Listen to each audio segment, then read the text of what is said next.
Support us by subscribing, ring the notification bell, press all, and thumbs up. Thank you.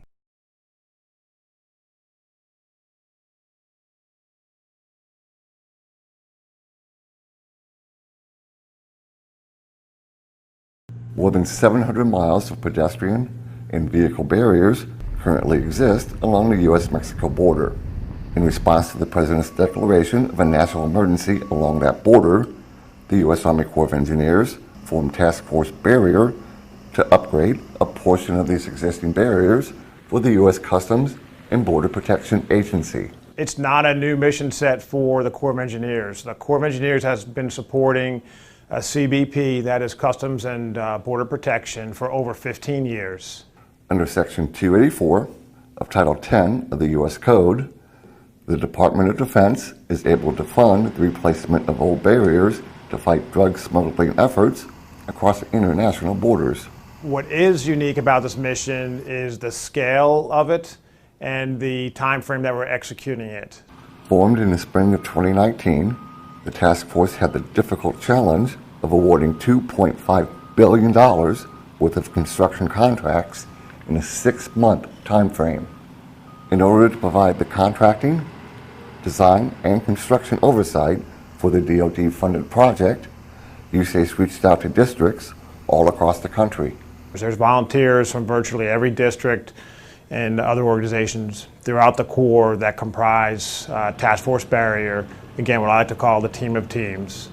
The task force currently has projects totaling 129 miles in 4 sectors: El Paso, Tucson, Yuma, and El Centro, California. Before the new 30-foot panels could be put into place, some prep work had to be done. The team started out doing clearing and grubbing, also some identification of any environmental concerns as well. At this stage, we're observing pre-construction activities, including survey to determine that soil conditions will meet the construction needs. They were pleased that at all test locations today and that the 5 locations conducted yesterday, the soil samples were representative of what the engineers had hoped to find. But it's really about determining what the soil composition is. And of course, the individual panels had to be constructed. With the groundwork laid, August 22nd saw the first panels going up at the El Centro and Tucson project sites, with El Paso panels beginning to go up the following day. This project consists of replacing the existing Normandy barrier on 15 miles of border. Like I said, it's west of Calexico, California, that's been in place since probably the mid-90s. As the work progresses, challenges are on the horizon as the landscape changes. One of the challenges that the construction team will face is along Monument Mountain. So it's a very steep hill going up that mountain and going down the mountain on both sides. And so we do anticipate some challenges there. Challenges that USACE is confident the contractors are up to and will overcome.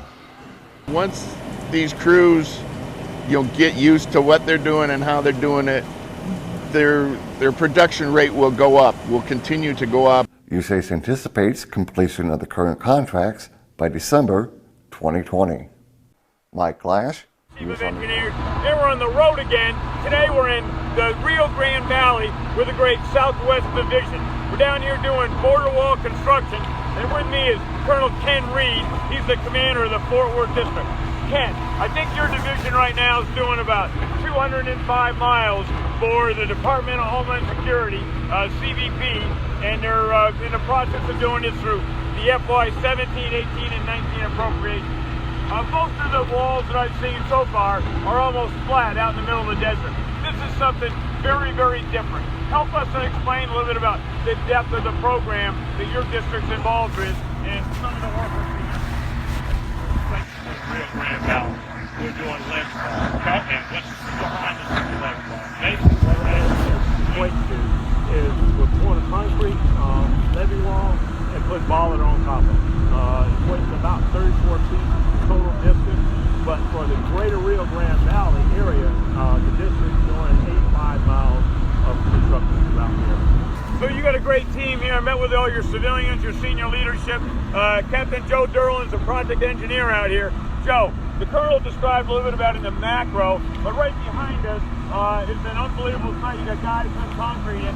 Explain to our team a little bit about how does a levee wall work and what kind of things can you point out and show them? Yes, sir. So as you can see right here, you can see all 4 phases of the current construction project. Currently, they're placing concrete for the footing, which will be the foundation for the stem wall for the concrete flood wall. And then also you can see further down on the first new panel at the RGBO2 project site, it's already completed with the bollard in place into the concrete flood wall. Right next to it is another work in progress. The bollards have already been erected. We're just awaiting concrete to place in there. And then as we continue along this progress, they'll begin to excavate the keyway along to the earthwork. They'll continue constructing the footing. But what you had to do is the current levee we're on is not strong enough to be able to hold all that steel. So you basically had to cut part of this levee, put that footer in and all that concrete. So now you're going to get about a 16-foot concrete levee wall and then the 18-foot bollard on top of that, right? Yes, sir. And then this is kind of like an assembly line, kind of in a degree. They're still getting started, but once you get the footer out in front, then they'll come back through in, what, 130-foot section? Yes, sir. You can't open it up too much, I understand, because if there is a flood, we've got to be able to protect the farm owners, so the contract is only allowed to have so much going at once. Yes, sir. So I imagine they'll pick the battle rhythm up quite a bit? Yes, sir, that is absolutely correct. So no more than 1,000 feet excavated here on the levee. As the contractor does progress down, we'll backfill on the existing flood wall. That will allow them to progress. Currently where we stand here at base 2, it's a 2.1 mile reach of land that the contractor will place all the flood wall and bollard fence. Yes, sir. So I think I've been in a lot of different project sites watching how the barrier's going up. But this is much, much different than what we would see out on a very, very flat ground where you don't have all these climatic conditions with a levee. So I think, Ken, congratulations to your team. You got all the experts down here. I'm very, very impressed with what I see. Not just quality, you're on schedule, you're at cost, but the bottom line is you continue to do this because the conditions are very, very challenging. So, Joe, congratulations on doing a good job. You enjoy your job down here? Yes, sir, very much so. It's a dream to work for the Corps of Engineers. Ken, and thanks again for having the Super District. Unbelievable project right here in the Rio Grande Valley. So, from great construction site, southwest border, General Todd Semonite. The Defense Department's internal watchdog is investigating a $400 million border wall contract, awarded to a firm that used multiple appearances on Fox News to push for the job. The Pentagon's Inspector General sent a letter Thursday to House Homeland Committee Chairman Benny Thompson telling him the contract, awarded to North Dakota-based firm Fisher Sand and Gravel Company, would be audited. The concern is because the proposals did not meet operational requirements and prototypes came in late and over budget. The company was awarded a contract December 2nd to build 31 miles of wall in Arizona, part of a series of contracts to push out increased mileage. Fisher had made a number of appearances on Trump's favorite cable news channel, Fox News, talking about his desire to win a contract. His firm, though, has little experience with such construction and a previous proposal was rejected. Fisher said his company could do the work for $13 million a mile. He said the next closest bid was $20 million a mile. A letter from the Army Corps when Fisher was awarded the contract said the company's proposal was both technically acceptable and the best priced. The award was the second largest contract in the company's history. Previously, Fisher built highways, sold heavy equipment and did excavation work. The company unsuccessfully sued the government in April when it was not awarded a similar contract.